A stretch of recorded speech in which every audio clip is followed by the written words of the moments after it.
அனைத்து கட்சி கூட்டம் என்பது ஒரு சம்பிரதாயம், சடங்கு.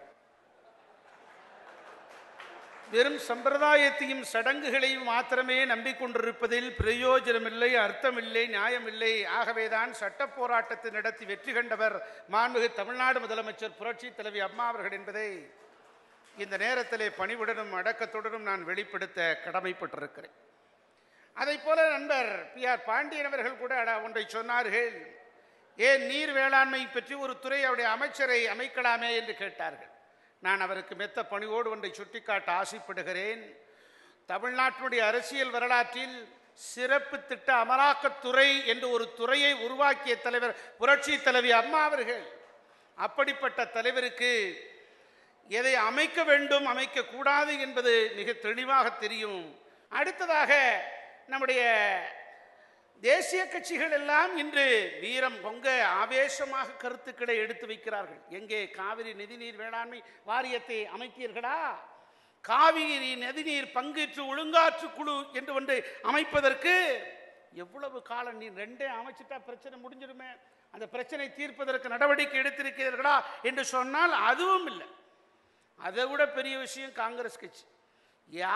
காங்கிரஸ் கட்சியில் நீங்கள்லாம் பார்த்தீங்கன்னா தலைவரை நியமிக்கணும்னு தான் டெல்லிக்கு போவாங்க. ஆனால் இந்த தலைவரை நியமிக்க கூடாது என்பதற்காக குழு குழுவாக போனவர்கள் தான் காங்கிரஸ் கட்சிக்காரர்கள். எவ்வளோ வேடிக்கை வினோதங்கள், லீலா வினோதங்கள் பார்த்து கொண்டே இன்னும் ரசிக்கலாம்.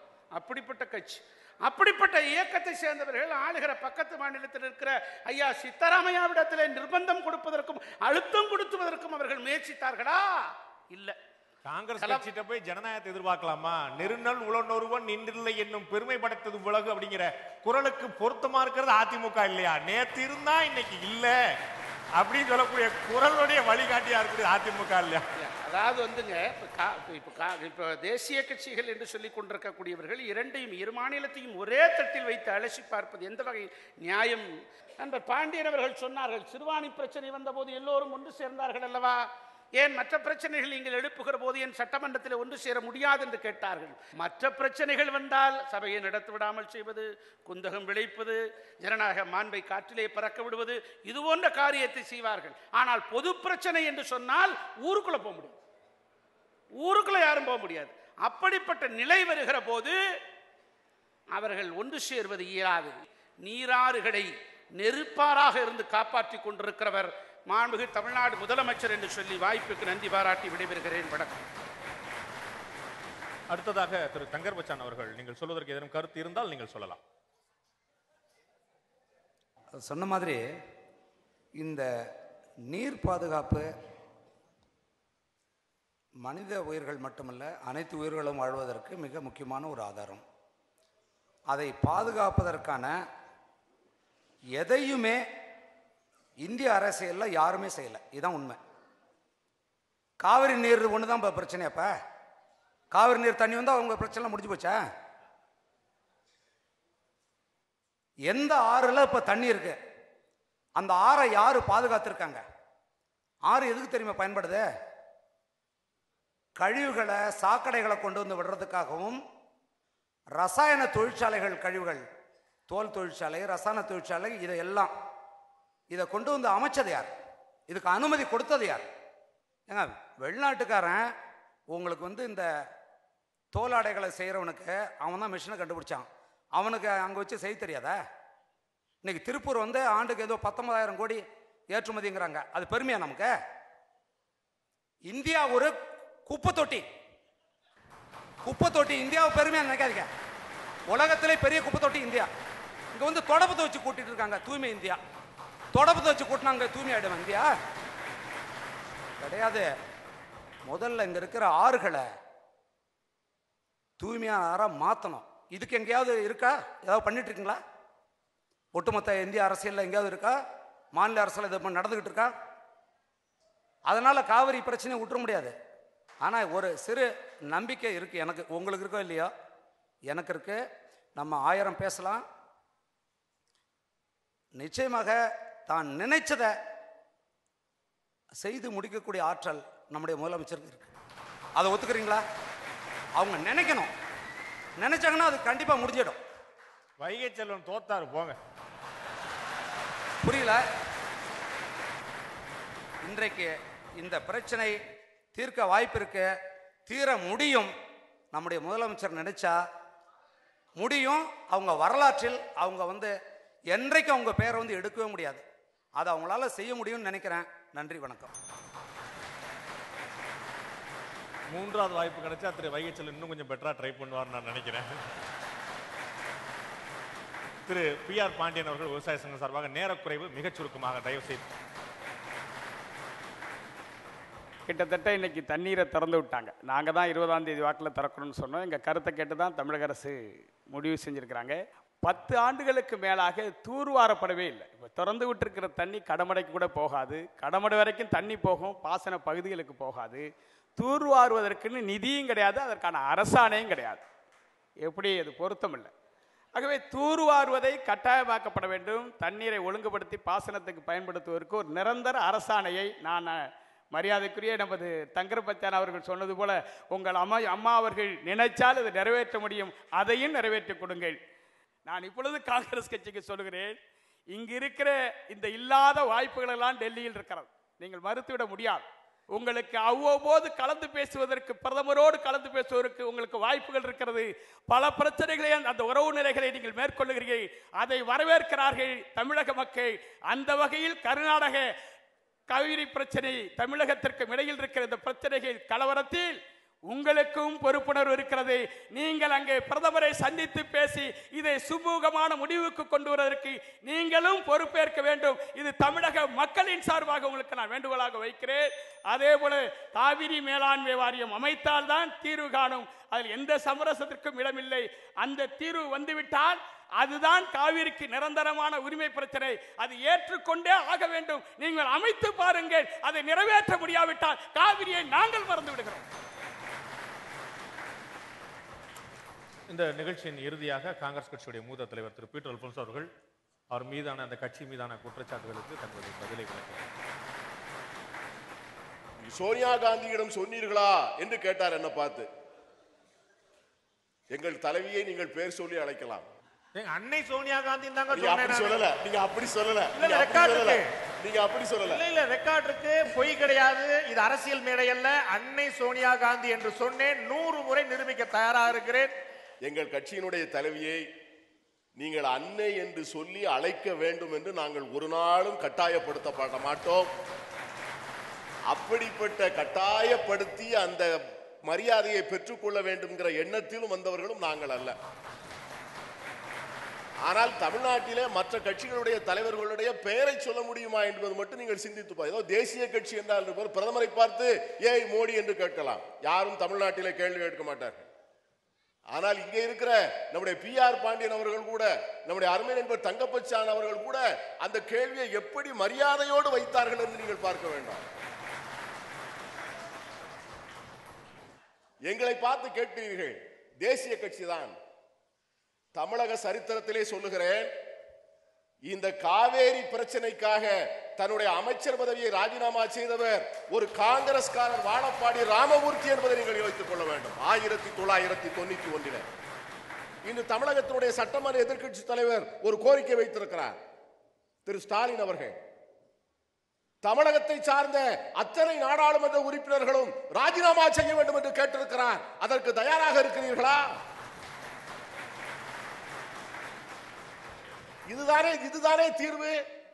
இதற்கு முன்னால் இதே போல அனைத்து நாடாளுமன்ற உறுப்பினர் ராஜினாமா செய்வோம் என்று திமுக தலைவர் சொல்ல அந்த ராஜினாமா முடிவு எந்த பொதுக்குழுவையும் எந்த செயற்குழுவையும் கூட்டாமலே வாபஸ் பெறப்பட்டது. அப்படியே போச்சு. இலங்கை பிரச்சனைக்கான நினைவு. திரு பாண்டே அவர்களே, இப்படி கேள்வி கேட்டுத்தான் கைதட்டலை பெற்றுக் கொண்டிருக்கிறோமே ஒழிய இந்த பிரச்சனையுடைய ஆழத்திற்கு நீங்கள் போவதற்கு யாருமே வர தயாராக இல்லை. ஒரே தீர்வு எந்த மன்றத்திலும் இல்லை, நடுவர் மன்றத்தில் மட்டும்தான் இருக்கிறது. மத்திய அரசின் கையில் தான் இருக்கிறது. அதை நான் பாஜக அரசு என்று குற்றம் சாட்ட விரும்பவில்லை. அதை ஒட்டுமொத்தமாக சொல்லுகிறேன்.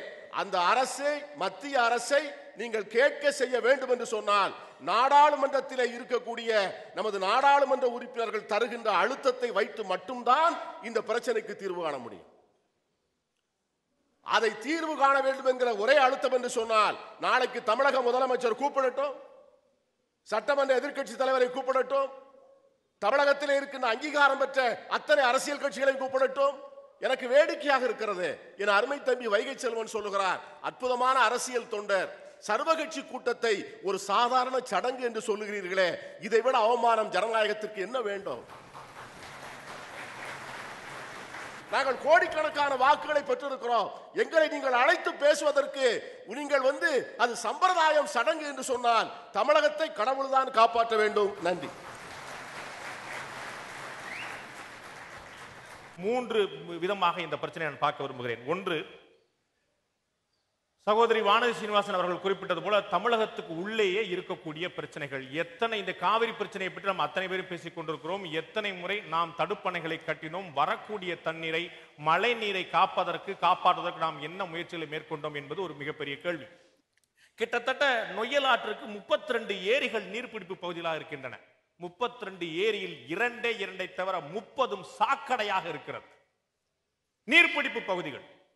அதையெல்லாம் நாம சரி பண்ணாம நமக்குள்ள நாம நிறைய மோதி கொண்டிருக்கிறோம்.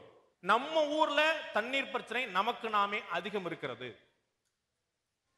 ஒரு மாவட்டத்திலிருந்து இன்னொரு மாவட்டத்துக்கு தண்ணீர் தர மறுக்கிறோம். அதற்கு நம்மிடம் 100 காரணங்கள் இருக்குமே, ஆனால் கர்நாடகாவிடம் 1000 காரணங்கள் இருக்கும்.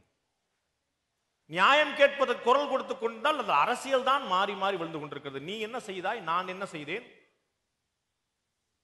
கெசட்டில் வெளியிடற பற்றி திரு வைகை செல்வன் அவர்கள் பெருமை சொன்னார். அம்மாவுடைய ஆட்சியில் தான் கெஜெட்டில் வந்தது என்று. மாநில கெஜெட்ல இல்ல, மத்திய கெஜெட்ல. திரு துரைமுருகன் அவர்கள் 2007 திமுக ஆட்சியில் இருந்த போது, அதிமுக பொதுச் செயலாளர் அப்போது இந்த கோரிக்கையை எழுப்பிய போது அவர் சொன்னார், திரு துரைமுருகன் சொன்னார், கெஜெட்டில் வெளியிடுவது என்பது ஒரு சம்பிரதாயம், அதனால் எந்த பலனும் கிடைக்கப் போவதில்லை. இன்றைக்கு பிரதமரிடம் தமிழக முதலமைச்சர் எந்த அளவுக்கு செல்வாக்கு வைத்திருக்கிறார் என்பது ஊரறிந்த விஷயம். தமிழக முதலமைச்சருடைய கோரிக்கை எதையும் நிராகரிக்கக்கூடிய நிலைமையில் இந்த நாட்டுடைய பிரதமர் இல்லை. அவர்கள் மிகப்பெரிய புரிந்துணர்வோடு, நட்போடு, மிகப்பெரிய பரஸ்பர மரியாதையோடு இருக்கிறார்கள். அப்படியானால் இந்த நட்பை தமிழக முதலமைச்சர் காவிரிக்காக பயன்படுத்திக் கொள்ள வேண்டாமா? நரேந்திர மோடியும் நவாஸ் ஷெரீப்பும் பேச முடிகிறது, சித்தராமையாம் ஜெயலலிதாவும் பேசக்கூடாதா? என்ன தடை இருக்க முடியும்? இதில் ஏன் சாத்தியமாகவில்லை? அதற்கான காரணத்தை பின்னோக்கி பார்க்கும் போது தெரிகிறது. கடந்த முறை இதே போல பிரச்சனை வந்த போது உச்ச நீதிமன்றம், கர்நாடகாவில் பாஜக அரசு இருக்கிறது, ஜெகதீஷ் ஷெட்டர் முதலமைச்சராக இருக்கிறார், ஒரு முறை பேசித்தான் பாருங்களே என்று தமிழக முதலமைச்சரை கேட்டது. அப்போது முதலமைச்சர் ஜெயலலிதா தான். இவர் பெங்களூர் சென்று பேச்சுவார்த்தை நடத்தினார். பிரச்சனை தீர்ந்து விட்டதா? பேச்சுவார்த்தை நடத்து, பேச்சுவார்த்தை நடத்து, பேச்சுவார்த்தை நடத்து என்றால் யாரிடம் பேசுவது? என்ன ஒருத்தர் ரத்த வளார அடி அடின்னு அடிச்சுட்டு இருப்பான், அடி வாங்கினவனை அடிச்சவனை பேசி தீர்த்துக்குங்கப்பா சொல்வீங்களா? பேசுற விஷயமா, தீர்க்கிற விஷயமா? இந்த அநீதிக்கு காங்கிரஸ் அரசு, கர்நாடக அரசு பொறுப்பேற்க முடியாமல் போய்விடுமா? ஏற்கனவே இருந்த பாஜக அரசு பொறுப்பேற்க முடியாமல் போய்விடுமா? இங்கு இருக்கக்கூடிய நண்பர்கள் கேள்வி எழுப்பினார்களே, அங்கு ஆட்சியில் இருந்தீர்கள், இருப்பீர்கள் என்ற நம்பிக்கை இருக்கிறது, இப்போதைக்கு இங்கு ஆட்சிக்கான வாய்ப்பில்லை என்ற பாரபட்சமா? இந்த கேள்வி எழாமல் போகாதா? இன்று ஒரு இளைஞன் தற்கொலை செய்திருக்கிறான், தீக்குளித்திருக்கிறான். எப்போதும் உணர்ச்சிசப்பட்ட மக்களாகவே நாம் இருக்கிறோம். என்ன பலன் கிடைத்தது? அந்த குடும்பம் நடுத்தருவில் நின்றது. இவ்வளவு பெரிய பிரச்சனை ஓடிக்கொண்டிருக்கிறது. காவிரி கொழுந்து விட்டு எரிகிறது. தமிழகத்தில் இருக்கக்கூடிய இருபெரும் திராவிட கட்சிகளும் உள்ளாட்சி தேர்தலுக்கான விருப்ப மனுக்களை பெற்றுக் கொண்டிருக்கிறார்கள்.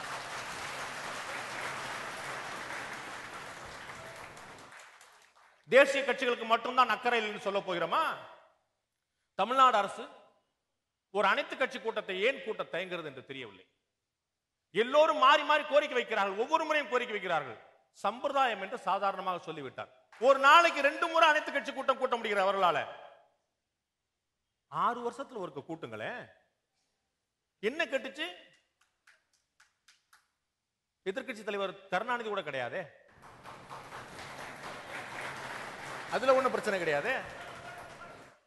நாம் நமக்கு நாமே செய்து கொள்ள வேண்டிய சீர்திருத்தங்கள் அதிகம். நம்ம ஊர்ல தண்ணி பிரச்சனை அதிகமா இருக்கு, எந்த ஏரியும் தூர்வாரப்படவில்லை, அத்தனை பேரும் சொன்னது சாஸ்வதம் உண்மை.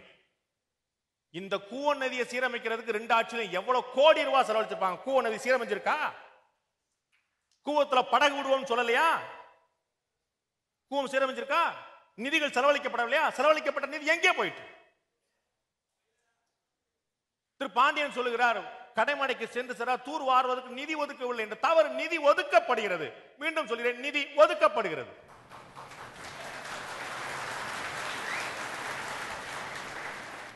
இங்கு 6 விருந்தினர்கள் வந்திருக்கிறார்கள். கடைசி நேரத்தில் ஒரு விருந்தினர் மாற்றப்பட்டார். உங்கள் அத்தனை பேருக்கும் தெரியும். அவருடைய பெயர் பிரகாசம். கர்நாடக காங்கிரஸ் கட்சியுடைய பொதுச் செயலாளர். அவர் வர சம்மதித்திருந்தார். தமிழர்கள் மத்தியில் நான் பேசுகிறேன் என்று சொல்லியிருந்தார். நாம் தான் அவரை நம்முடைய விருந்தினராக அழைத்தோம்.